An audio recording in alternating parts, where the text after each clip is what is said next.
the relocation of Indonesia National Capital City or IKN. We believe that the relocation of the National Capital City from Jakarta to East Kalimantan is the right and indispensable step for the future of our nation. The inauguration of Indonesia's new capital city in Kalimantan is an important step towards equitable development and overcoming existing challenges. The development of IKN can easily overcome challenges such as flooding, urban heat island, air pollution, and river water pollution.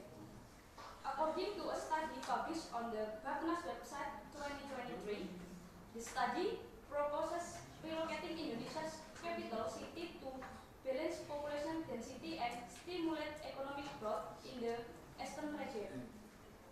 The plan aims to create a smart, green and sustainable city utilizing Indonesia's biodiversity and technology.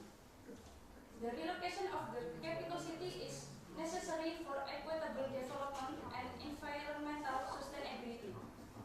IKN is a milestone of Indonesia Maju 2045, which is supported by Indonesia-centric development that supports the creation of inclusive growth and at the same time sends a message to the world that IKN is not merely moving the physical capital city, moving the physical government offices, but more than that, it is Indonesia's effort to build a new smart city, a new city that is competitive at the global level, building a new locomotive for Indonesia's innovation-based and technology-based transformation and green economy. Thank you. Okay. Thank you and good afternoon. Ladies and gentlemen, colleagues, guests, and audience. Today, we gather here to discuss a controversial topic: the relocation of Indonesia National Capital, or IKN. Those who support IKN believe that this step will bring many benefits to the nation, such as the equitable development, reducing the burden on Jakarta, and symbolizing the national progress. However, on the other hand, we have the different opinion from your group's arguments. We ask the team of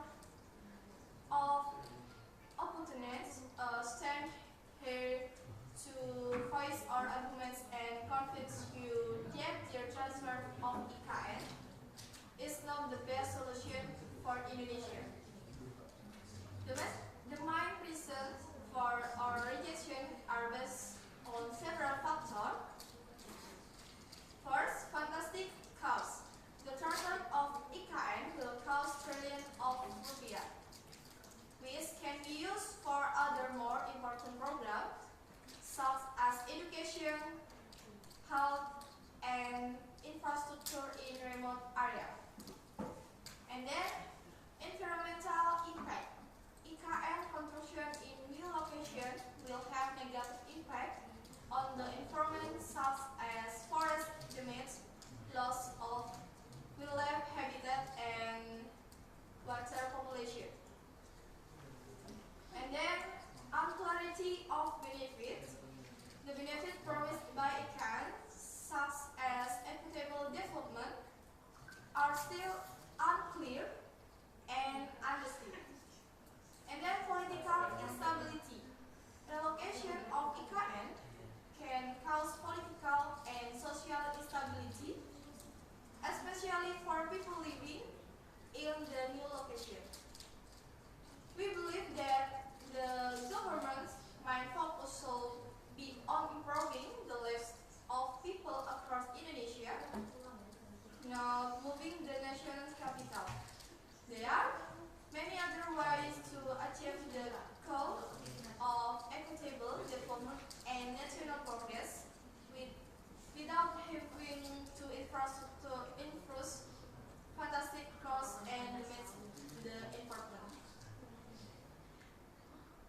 sure that after listening to our arguments, you will agree that moving IKN is not the best solution for Indonesia. Thank you. Thank you for the opening speech by the opposition team. The inauguration of Indonesian capital city in Kalimantan is indeed an important step toward equitable development. There, first, decentralization of development. Moving the capital from Jakarta to Kalimantan helped to decentralize economic and administrative activities.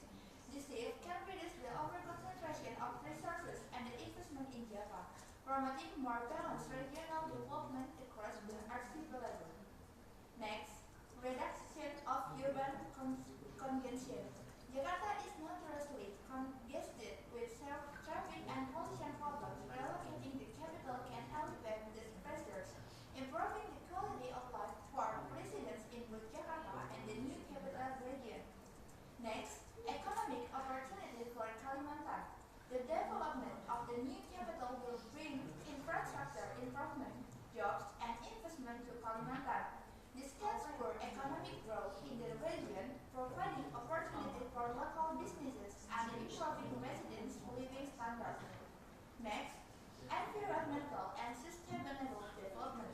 The planning of the new capital includes consideration for sustainable development by integrating green technologies and sustainable urban planning principles.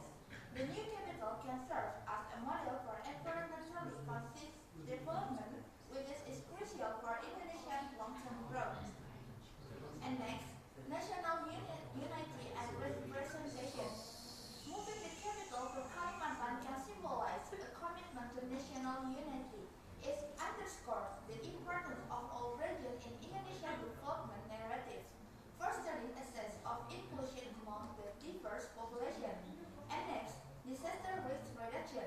Jakarta is vulnerable to flooding and other natural disasters due to its geographical location and overpollution. By relocating the capital, the government can mitigate the risk and ensure the continuity of administrative functions in a safer location. And next, goes to infrastructure development. The construction of the new capital requires significant infrastructure development, including road, airport, and public services. This infrastructure benefits the capital and enhances connectivity and economic activity in surrounding areas. And next, long-term strategic planning. The move represents forward-thinking strategic planning. It addresses future urbanization, pollution growth, and climate change challenges, ensuring Indonesia is better prepared to meet them. In summary, the inauguration of the new capital in Kalimantan is a strategic move towards more balanced and equitable development. Addressing economic, social, and environment concerns will foster national unity and preparing for future challenges. Thank you.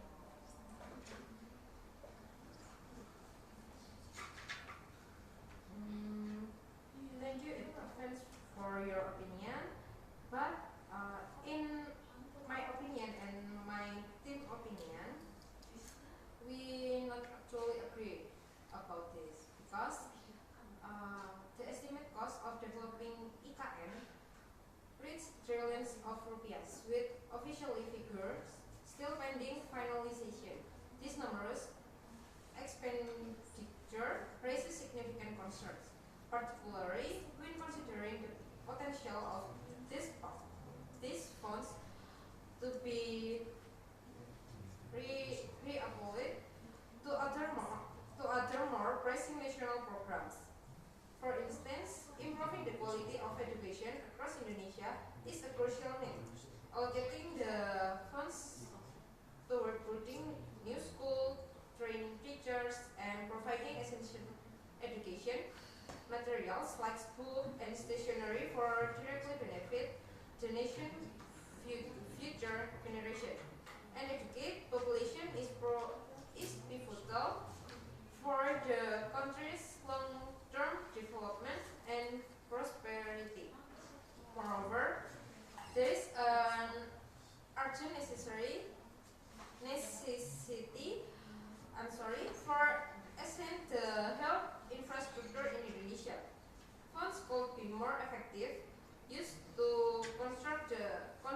new hospital and health center, and to supply them with adequate medical equipment. This will significantly improve healthcare access and quality, particularly in underserved and rural areas. Additionally, building infrastructure in remote regions such as road, bridge, and internet network would open up access to basic service and economic opportunity for millions of Indonesians. This kind of development is essential for reducing regional disparities and fostering inclusive growth across the country. There is also valid concern that the substantial cost of IKN will ultimately be borne by the people through increased tax, exacerbating economic inequality. The financial burden placed on the populace will deepen the existing divide between the rich and the poor, leading to the future social and economic issue. Given these potential drawbacks, it is crucial to resist the prioritization of national projects to ensure the public funds are directed toward initiatives that offer the greatest overall benefit to the population, promoting equitable and sustainable development. That's my opinion, and I'm sorry, that is our opinion. Thank you. Okay, thank you for opposition team, and thank you Tia for your comprehensive presentation on the benefit of relocating Indonesia's capital to Kalimantan. Your points highlight the strategic and thoughtful approach behind this significant national decision. Let's address the concern raised by the opposition to further solidify our stance. First, economic efficiency and resource allocation. The opposition questioned the economic rationale behind the move, fearing potential inefficiency and resource allocation. However, Tia's explanation underscored how decentralization can stimulate economic development in underrepresented regions, enhancing overall national productivity. The strategic distribution of resource and development help mitigate the risk of over-concentration in Java and promotes balanced economic growth across the archipelago. Next, environmental impact and sustainability. While the opposition worries about the environmental implication of developing a new capital, they overlook the meticulous planning for sustainability that Tia highlighted. The project's commitment to green technologies and sustainable urban planning reflect a proactive approach to environmental conservation. The new capital aims to set a benchmark for sustainable development using innovative solutions to preserve Kalimantan's biodiversity while promoting urban growth. Next, social and cultural disruption. Concerns about social and cultural disruption are legitimate, yet the government's proactive strategies, as Tia points out, are designed to integrate the new capital respectful and sensitively into the local context. By fostering inclusive growth and respecting indigenous culture, the project aims to strengthen national unity and enhance the social fabric rather than disrupt it. Next, disaster vulnerability and infrastructure preparedness. The opposition concerned about disaster risk overlooks the strategic provision and planning of the new capital. As Tia mentioned, moving away from disaster-prone Jakarta to a carefully chosen site in Kalimantan is a calculated move to ensure the safety and continuity of governance. The thorough planning includes robust infrastructure that is designed to withstand local environment challenge, ensuring that the new capital remains a safe and resilient administrative hub. Next, strategic alternative and opportunity cost.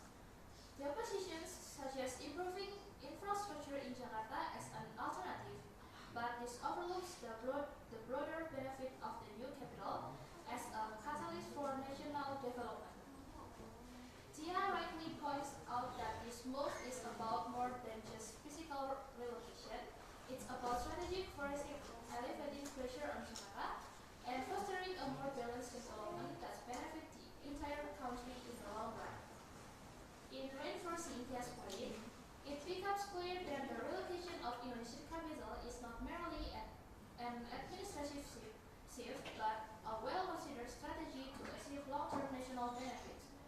This move promises to enhance economic efficiency, environmental sustainability, and social cohesion, aligning with Indonesia's broader goals of equitable development and resilience. Thank you. Okay, I respect the opinion that has been presented, but I would like to highlight some aspects that need to be considered more deeply.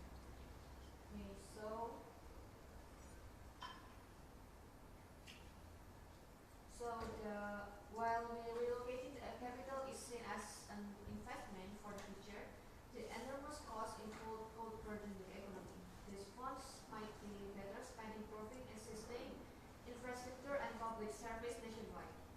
And the second is about the economy. Such a large-scale project brings significant uncertainty regarding return on investment. If the project fails to meet its economic goals, it could justify its environmental impact. The environmental destruction, building IKN in a largely natural area will lead to massive deforestation, loss of biodiversity and ecosystem damage, exacerbating global climate change, and water pollution and degradation. Large-scale construction often results in water and soil pollution and environmental degradation that impacts local communities relying on these natural resources. And social and structural issues, negative social impact.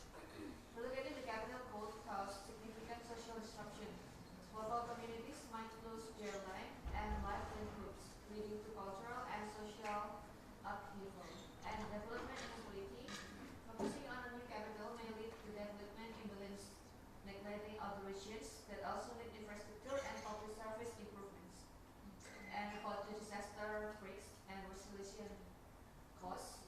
The chosen location for IKN is prone to natural disasters like floods, landslides, and earthquakes. Building a capital here risks future significant losses and endangers lives. And the cost of making the new capital disaster is enormous and potentially ineffective. Resources might be better spent on strengthening existing infrastructure against the disasters. While the idea of the relocated capital has its appeal, we must consider deeper implications. Economically, it risks becoming a heavy fiscal burden. And environmentally, it could cause severe ecological damage, socially and structurally.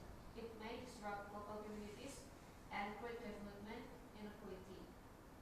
And in addition to environmental and economic concerns, the relocation of IKN may lead to political and social instability.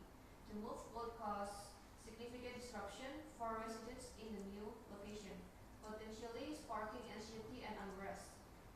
There is also uncertainty surrounding the future of Jakarta and the fate of the state civil servants currently working there. This uncertainty can lead to widespread apprehension and dissatisfaction. Moreover, the potential for social conflict between local communities and new arrivals in the IKN area must be carefully monitored and managed to prevent tensions and promote harmonious integration. These factors underline the need for a comprehensive approach to address the minor challenges associated with the IKN project. Thank you. Okay, thank you for the opposition's points.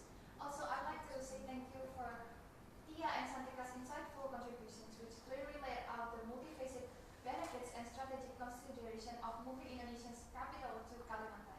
Let us delve into countering the opposition's concern and reinforcing our stance. First, I would like to talk about the enhanced economic opportunity, as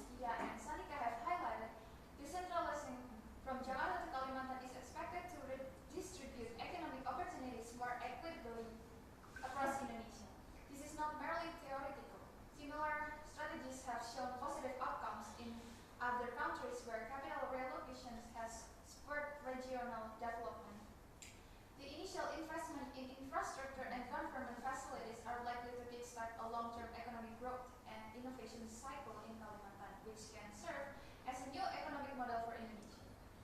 The economic rationale for relocating the capital is to alleviate congestion in Java and catalyze economic activity in Kalimantan. According to the World Bank, similar decentralization efforts in other countries, such as Brazil's move from Rio de Janeiro to Brasilia, have successfully redistributed economic activities and spurred growth in less developed regions. This planned move aims to replicate such successes, utilizing substantial infrastructure investments that are expected to generate employment and stimulate local economies.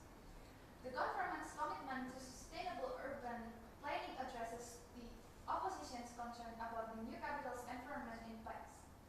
This isn't just about mitigating negative impacts, but about creating a positive blueprint for future cities. Tia pointed out that the project aims to leverage advanced green technologies and sustainable practices that exceed current standards, setting a new global benchmark for eco-friendly urban development. According to the United Nations Guidelines on Sustainable Urban Development, the new capital is designed to minimize the ecological footprint by incorporating green technology and sustainable architecture, setting a precedent for future developments. The government has committed to maintaining 70% of the city area as green space, surpassing many current global capitals. Contrary to the opposition's claim of potential social disruption, the development plan includes extensive cultural preservation and community engagement initiatives. Research from UNESCO highlights the importance of these practices in new city developments to ensure cultural continuity and social cohesion. The government has pledged to involve local communities in planning, ensuring that the development reflect and respect Kalimantan's rich cultural heritage.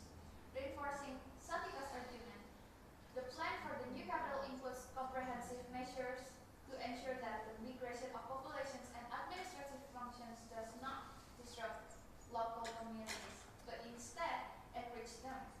The government has proposed initiatives to involve local stakeholders in the development process, ensuring that Kalimantan's culture, integrity, and social structure are preserved and strengthened.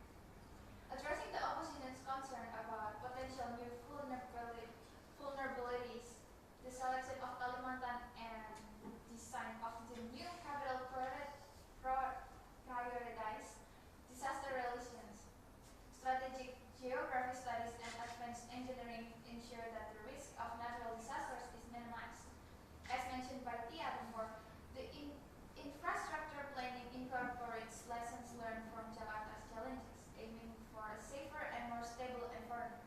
The infrastructure design, informed by study from the Indonesia Institute of Science, incorporates advanced disaster resilience technologies, ensuring that the city can withstand potential environmental threats.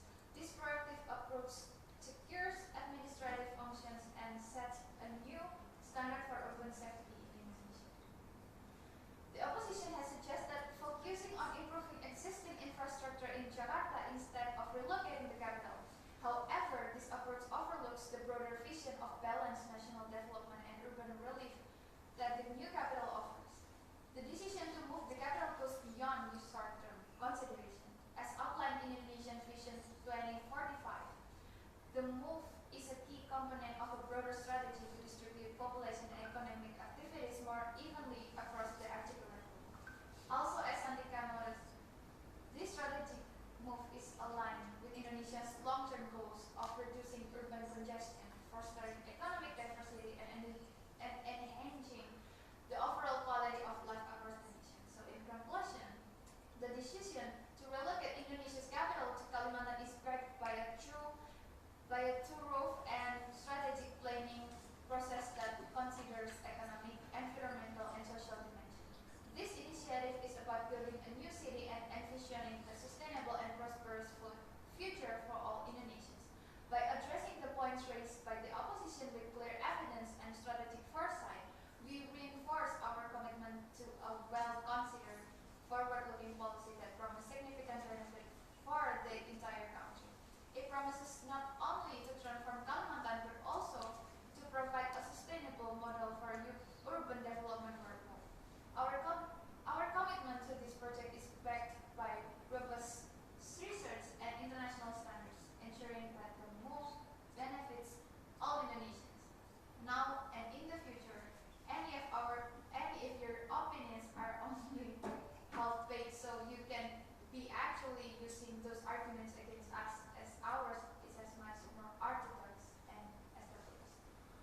and public services, leveraging its established status as the nation's political and economic hub.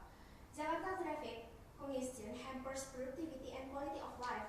The government can invest in expanding and modernizing public transportation systems like the MRT, LRT, and bus networks, along with the implementing intelligent traffic management and promoting electric vehicles to reduce congestions and emissions. Jakarta frequently faces flooding due to its low-lying topography and inadequate drainage systems. Comprehensive flood management strategies are essential, including new reservoirs, riverbank restoration, and upgraded drainage systems. Green infrastructure solutions like urban green space and permeable pavements can enhance resilience to heavy rainfall. Air and water pollution pose significant health risks. Enhancing air quality monitoring, enforcing stricter emissions regulations, and promoting renewable energy can tackle air pollution, while upgrading wastewater treatment facilities and strict industrial waste regulations will improve water quality. Creating new economic zones within Jakarta can distribute economic activities more evenly. These zones can cater to various industries such as technology, manufacturing, and finance, reducing economic concentrations in the city center. Better and more transparent governance and can enhance public service efficiency. Digitalizing public services, promoting e-governance, and ensuring transparency can reduce corruption, streamline operations, and improve public trust. Investing in healthcare, education, and public safety is crucial for improving the quality of life. Upgrading healthcare facilities, enhancing educational institutions, and ensuring robust law enforcement will make Jakarta more livable and attractive to investors. While focusing on Jakarta, the government must also promote equitable development across Indonesia. This involves increasing funding for programs in remote areas, ensuring balanced growth, investing in infrastructure like roads, bridges, and telecommunication in remote areas connects these regions with the rest of the country, facilitating the movement of goods and people and stimulating local economies. Improving healthcare and education in remote areas ensures equal opportunities. Building and upgrading hospitals, clinics, and schools, and training healthcare professionals and educators will enhance quality of life and human capital. Also, supporting small and medium enterprises is vital for local economic growth. Financial support, training programs, and market access initiative for SME will create jobs, reduce poverty, and stimulate economic activities in remote areas. Promoting local industries such as agriculture, tourism, and crafts can diversify the economic base. Providing incentives for sustainable practice and promoting local products can help this industry grow while preserving cultural and environmental heritage. In conclusion, by enhancing Jakarta infrastructure and public services and promoting equitable development across Indonesia, the government can ensure sustainable and balanced growth. These measures will address pressing urban issues, improve the quality of life, and foster inclusive development, making Jakarta a variable and sustainable capital city while bridging the development gap between urban and rural areas. Thank you.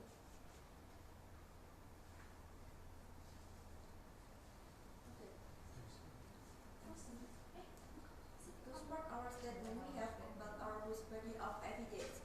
First, a 2023 study on the Bappenas website highlights the need to relocate Indonesian capital to balance population density and stimulate economic growth in the eastern region.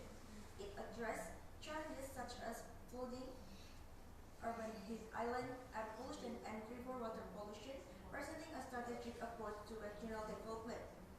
The Indonesian government's vision for IKN Nusantara aligned with global sustainability goals under the Indonesian Vision 2045 initiative. The strategy focused on innovation-based and technology-based transformation toward a green economy, demonstrating a firm commitment to environmental sustainability.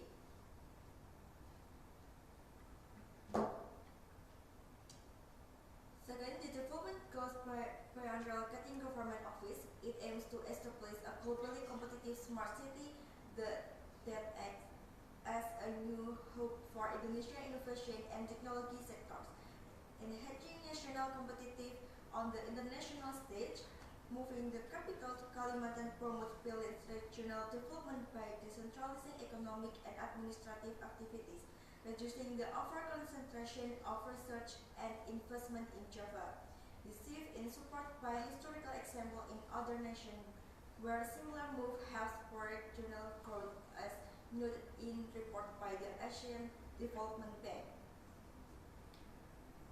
Next, the relocation of the capital is expected to alleviate severe congestion and pollution problems in Jakarta, improving the quality of life for residents in both Jakarta and the new capital region. This move follows successful urban congestion reduction strategies documented in urban planning studies. Infrastructure improvement, jobs, and investment brought by the new capital will spur economic growth in Kalimantan. This is expected to provide opportunities for local business and improve living standards, similar to other new capitals documented by the World Bank. Planning for the new capital includes the integration of green technologies and sustainable urban planning principles, making it a model for environmentally conscious and development crucial for Indonesia's long-term growth. The government has committed to maintaining 70% of the city area as green space, aligning with recommendations from the Global Covenant of Montreal for Climate and Energy. Moving the capital to Kalimantan symbolizes a commitment to national unity. It emphasizes the importance of our region in Indonesia's development narrative and fosters a sense of including among the diverse population. Relocating the capital mitigates natural disaster risks such as flooding, a critical point supported by geographic and environmental assessment that identify Kalimantan as a safer location compared to Jakarta. The construction required for the new capital, including roads, airport, and public service, enhance connectivity and economic activity in surrounding area, benefiting the entire region. This infrastructure boost is aligned with strategies for national development and resilience. The relocation represents forward-thinking strategic planning to address future urbanization, population growth, and climate change challenges. This planning process is detailed in the Indonesia Vision 2045, which outlines the strategic benefit of the capital move as part of broader national development goals. Thank you.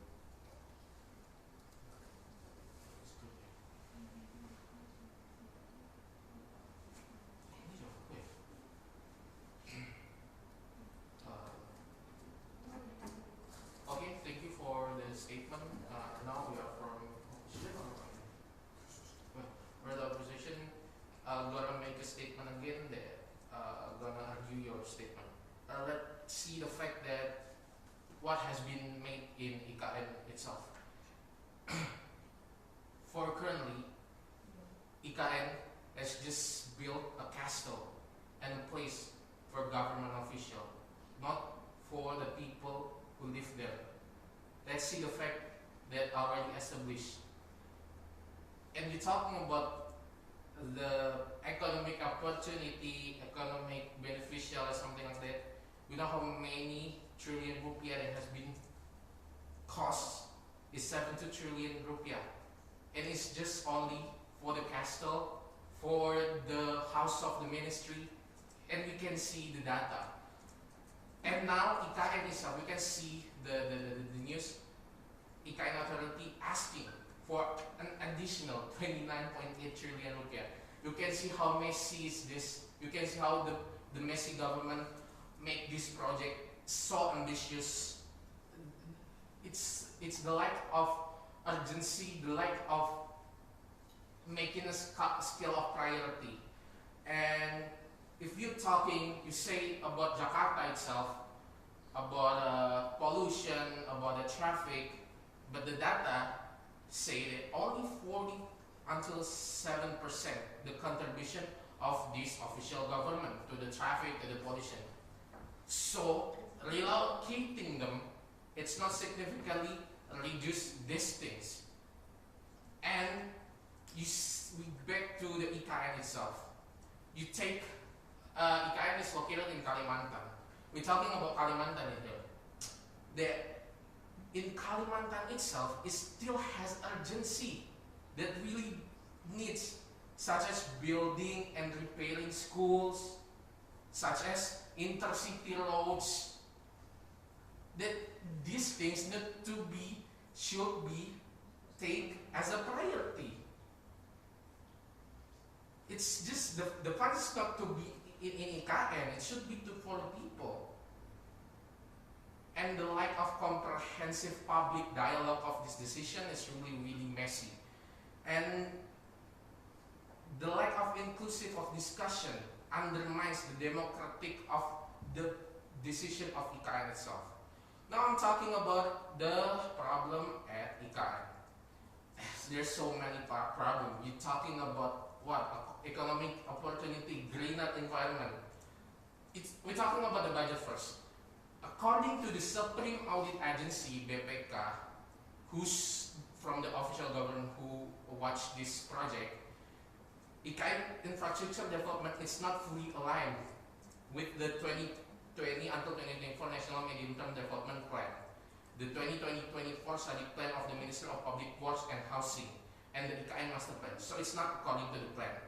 This indicates a lack of a comprehensive planning and implementation that does not follow the initial plan. You're talking about what again? The environment that connected to the people in there. There are still land and certification issues. This is really connected to the people in there. Forest area release mechanism constraints this issue. A total of 2,085.62 hectares out of 36,015 hectares of IKN land is still controlled by other parties, by other I don't know what, some company in there. The certification process for 5 areas in there who currently just for the castle and the place for the houses government itself. This indicates issues in land management that should have been prepared for construction.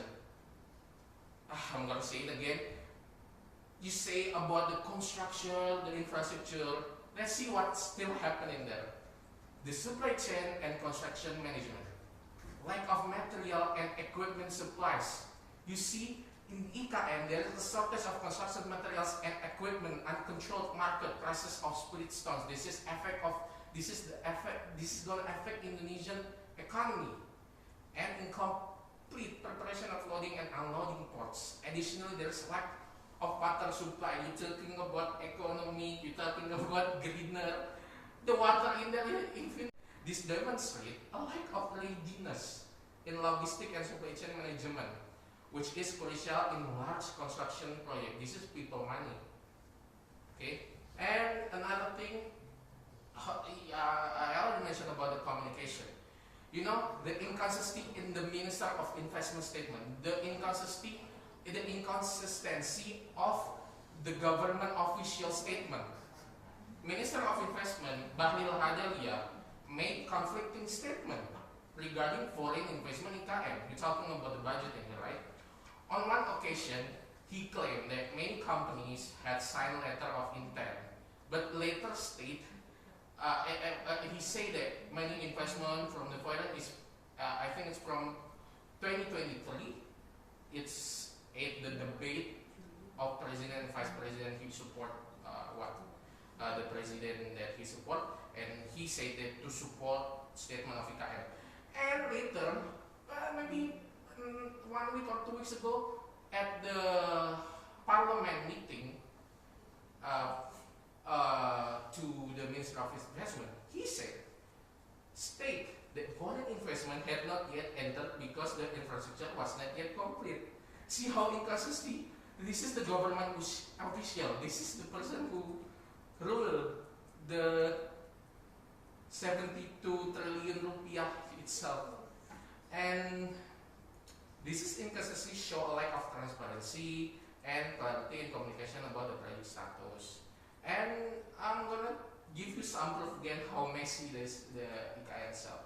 The resignation of the IKN authority head and deputy. So the head of the IKN who rule, who know IKN itself, who know the detail of IKN, is making a resignation 1 week or 2 weeks ago. The resignation of IKN authority head and deputy head Doni Raharjo and Bambang Susantono reflects problems in project management and leadership. Their temporary replacement is the Minister of PUPR, Mr. Basuki Hadi Mulyono. And see how the lack of decision is that one people got 2 jobs, so the meritocracy of this project is really, really bad. See, this is the one little proof that make this IKN really, really messed up. And I think based on that point, we can see that IKN development is facing serious issues, ranging from planning, funding, supply chain management to leadership problem. And the inconsistency of this decision, it's gonna make people money bleeding again. So IKN, it's not the solution. If you're talking about decentralization, infrastructure, we're talking about economy efficiency, community opportunity, but the fact is here. I think that's all.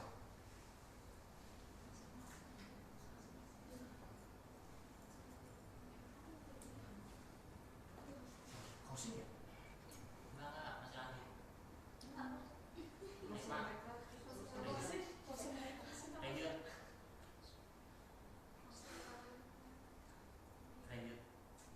So today, as we discuss the future of our nation and development of our new capital, that's IKN Nusantara, I want to address concerns about the current focus on governmental infrastructure and Kalimantan's development needs.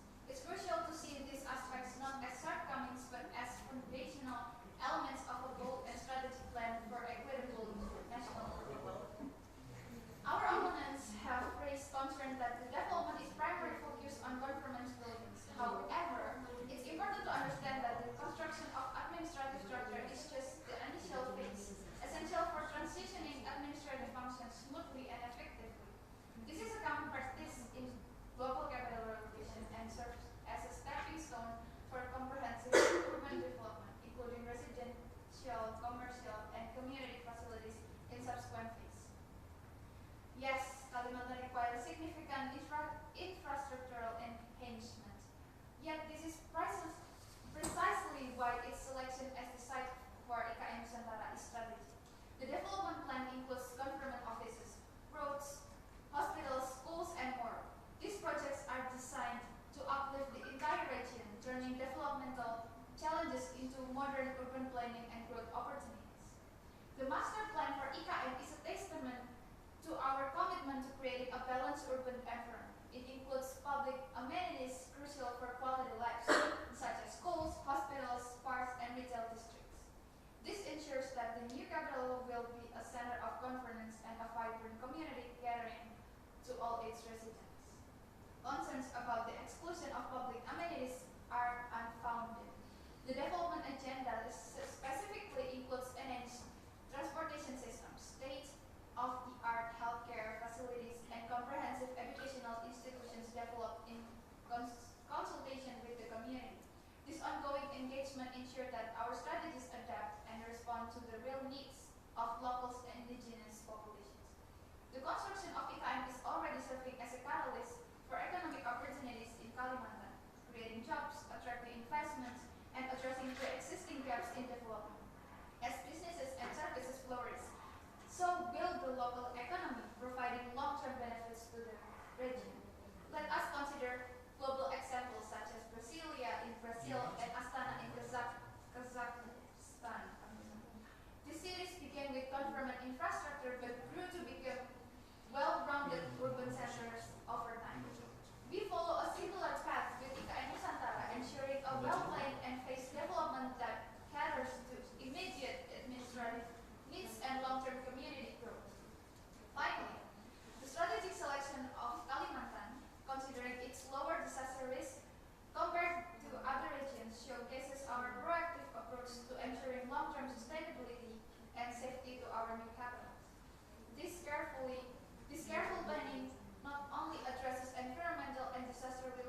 laying the foundation for a resilient, vibrant, and equitable future.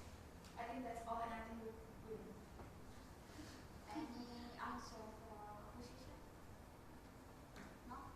No answer for the statement? Questions? No. Masih direvisi It's lagi okay. kalau mau. No. To raise It's POI. arguments. She asked POI for me, so I allow them to POI. Okay, Also, so thank you for giving us Nah, a I win. Ya. Okay. Okay.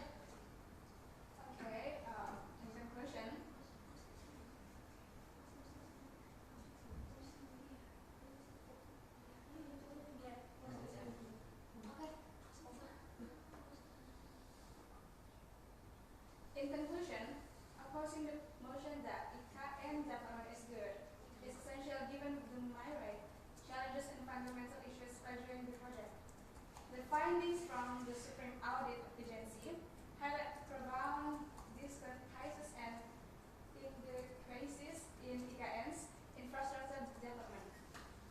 This includes significant misalignments with national strategic plans, chronic funding deficiencies beyond reliance on the state budget, and persistent failures in land acquisition and certification processes. The severe logistical and administrative hurdles within IKN further underscore its unpreparedness and inefficiency in executing such a complex undertaking.